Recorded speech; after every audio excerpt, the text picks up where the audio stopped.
अमृतपाल साहब, आज इस रिजंगला शहीद पार्क से ये घोषणा करता हूं कि मेरे जितने भी पूर्व सैनिक कल्याण संगठन के जितने भी जवान हैं वो आज युद्ध में जाने के लिए तैयार खड़े हैं। और हम जो है 65 की लड़ाई में भी हमने हिस्सा लिया है और हम आज भी उसको मुंह तोड़ देने के लिए तैयार हैं। और हम मोदी जी से ये प्रार्थना करते हैं कि जितना जल्दी हो सके इन आतंकवादियों को जल्दी से जल्दी खत्म करे। हमारी जरूरत हो तो हमको भी जो है वो जब मर्जी कॉल करे, हम जाने के लिए तैयार। हमने अपने बिस्तर बांध रखे हैं। जय हिंद, जय भारत। माता की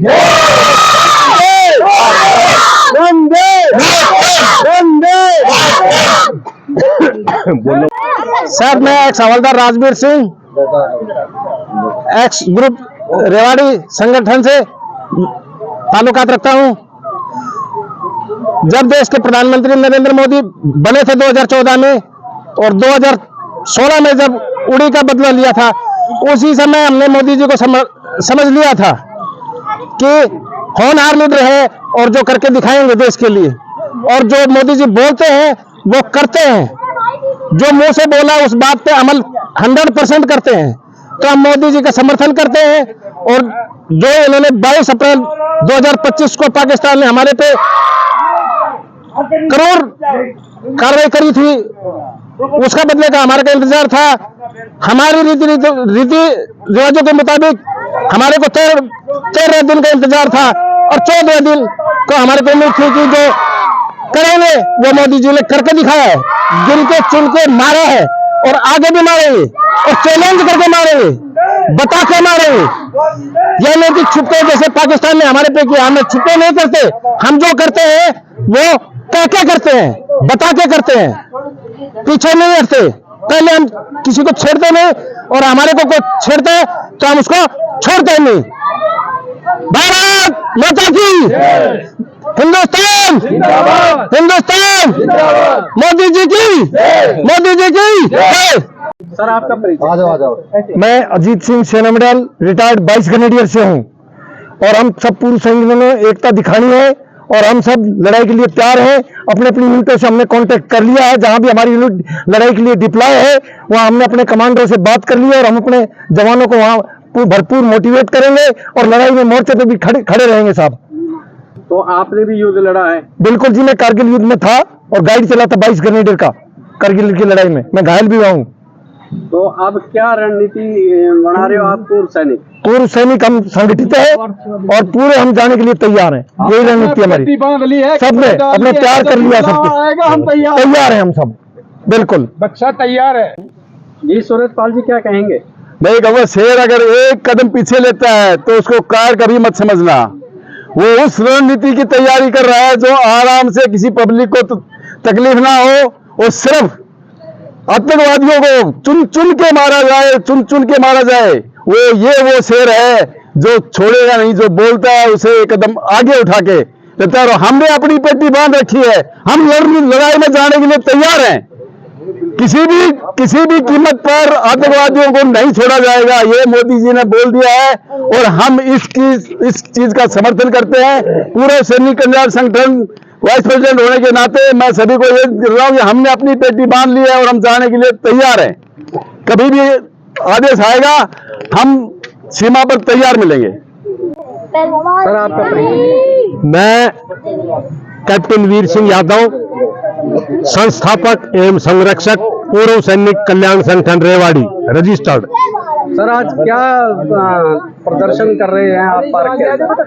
आज प्रदर्शन नहीं, हम तो खुशी जाहिर कर रहे हैं।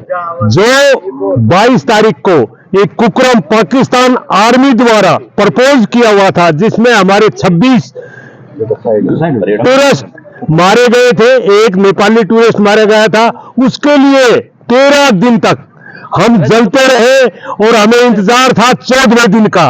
आपको पता है कि कोई भी आदमी मर जाता है तो उसका 13वीं तो करनी पड़ती है। आज 14वें दिन का इंतजार था और 14वें दिन पाकिस्तान के 9 जगह पर स्ट्राइक किया है।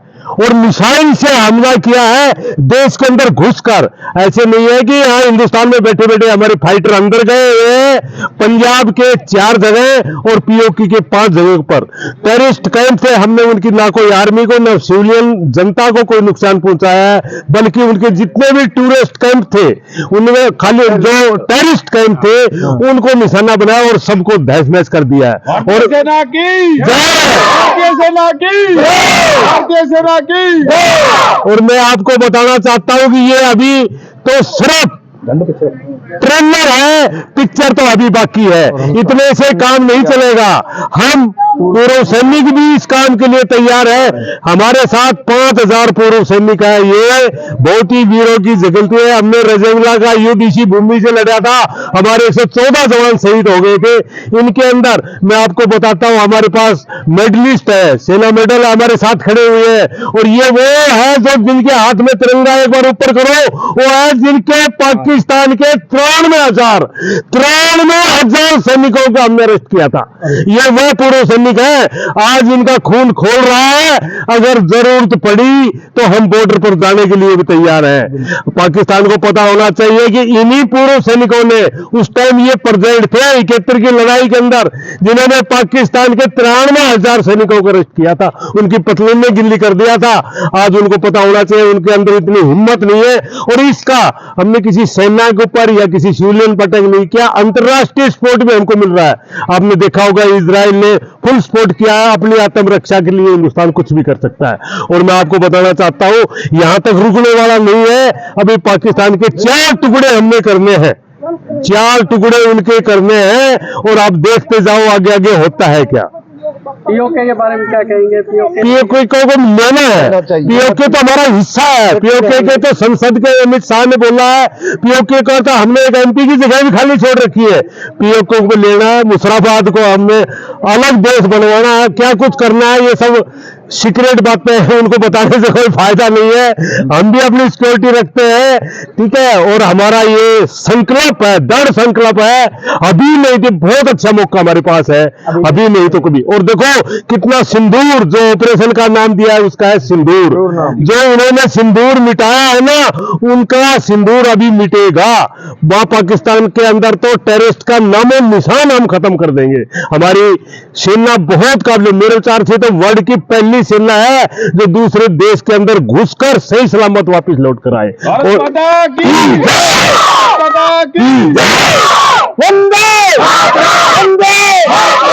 बात पूरी होने दो भाई। नया भारत के बारे में मोदी जी की कूटनीति को लेकर क्या कहेंगे? कूटनीतिक के लिए ये कहना है, मेरा विचार से तो आज वर्ल्ड का पहला कूटनीतिक है जिन्होंने इतने संयम से और इतने टारगेट चुने हैं। टारगेट चुनने के लिए बहुत टाइम लगता है। इंडियन आर्मी के पास टारगेट हमको पता है पहले से ही रहते हैं, परंतु ये वो टारगेट थे जहां की आतंकवादी रह रहे थे, उनको चुन चुन कर मारना यही ध्येय था। इसलिए एक साथ एक टारगेट में एक साथ 9 टारगेट चुने हैं। और उन टारगेटों की क्या हालत हुई है शायद अभी आपको पता नहीं लगेगा। अभी इंडियन आर्मी एक प्रेस कॉन्फ्रेंस कर रही है, आपको उसमें पूरी जानकारी मिलेगी। वाइस प्रेसिडेंट जिला कल्याण संगठन रेवाड़ी। आज जो कार्रवाई भारतीय सेना ने की है, जिसका हर नागरिक, हर भारतीय बेटा पीछे हो जाओ थोड़ा, इंतजार में था इन लम्हों के कि कब हमारे देश का नेतृत्व वो निर्णय लेगा जिस दिन ये जनता देखेगी कि उन पहलगांव में जो टूरिस्ट मारे गए थे, जो निर्दोष थे, जिनको ये आशंका तक नहीं थी कि वहां जाके ये घटना हो जाएगी, उन लोगों ने इनको बेरहमी से जो कत्ल किया था, उसका जो बदले की कार्रवाई आज तो एक सिर्फ बानगी भर है। ये तो एक सैंपल है। आगे जब इसके परिणाम और भयावह पाकिस्तान देखेगा, इसमें हमें किसी तरह की शक और शंका नहीं है और ना ही हमें करने चाहिए। देश के लिए करने के लिए बहुत कुछ है। एक तो फ्रंट मोर्चे पे लड़ रहा है, वैसे ही मेरे सारे मित्रों ने ये घोषणा कर चुके हैं कि हम आगे जाके लड़ने के लिए तैयार हैं। ये मौका अगर मिले तो ये बहुत ही सौभाग्यशाली होगा। लेकिन इसके अलावा रियर फ्रंट पे भी बहुत से हैं जो एक सैनिकों की सहायता के लिए किए जा सकते हैं। उसमें जैसे रिजर्व आर्मी है, सिविल डिफेंस सर्विसेज है, उनके साथ या और बहुत से ऐसे काम हैं। जब ये स्थितियां आगे बढ़ती हैं तो हर एक नागरिक का फर्ज है कि उसमें बढ़ चढ़ के हिस्सा ले और जरूरत पड़े तो दुश्मन को मुंह तोड़ जवाब दे। भारत माता की वंदे वंदे। जो मैं बलराम, CPO फ्रॉम नेवी। अब सारे जो एक्स सर्विसमैन हैं अभी आज रेवाड़ी में इकट्ठे हुए हैं। हमारा मेन मकसद एक तो जो आज जो मोदी ने जो किया है, बहुत एक साहसिक कार्यक्रम है, एक दूसरे देश में जाकर मारना। तीसरा, हम सब इकट्ठा होने का एक तो उत्साह के लिए। दूसरा, हमारा मकसद ये है कि हम सारे के सारे सैनिक जो है मतलब निस्वार्थ आज भी देश के लिए दोबारा वापस जाने के लिए तैयार हैं। और हमारा मेन मकसद यही था कि आज भी मोदी जी मतलब आपकी सेना कम नहीं पड़ेगी, हम पीछे बहुत हैं और सारे आपके साथ हैं। और जय हिंद, जय भारत, भारत माता की जय। भारत माता की